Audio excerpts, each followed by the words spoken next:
السلام علیکم، آپ دیکھ رہے ہیں کے نیوز ایچ ڈی۔ میں ہوں حارث علی شاہ گیلانی۔ چلتے ہیں آج کی اہم خبروں کی طرف۔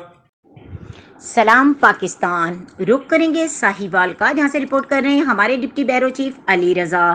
Sahiwal press club registered Sahiwal اور جرنلزم فار ہیومن رائٹس کی طرف سے ساہیوال کے صحافیوں کے لیے right of information act per workshop کا اہتمام کیا گیا، جس میں Sahiwal press club registered Sahiwal کے عہدیداران اور ممبران نے شرکت کی، جس میں میزبان سعدیہ مظہر، اشرف شریف آڈیٹر، سدرا غیاث، ملک محمد سلمان، صدر پاکستان فیڈریشن آف کانسرٹ نے موضوع پر سیر حاصل گفتگو کی۔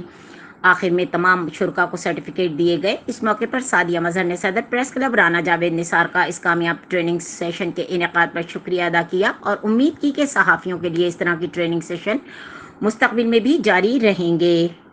مزید خبروں اور اپڈیٹس کے لیے ہمارے ساتھ رہیے گا، تب تک کے لیے اپنا خیال رکھیے گا۔ اللہ حافظ۔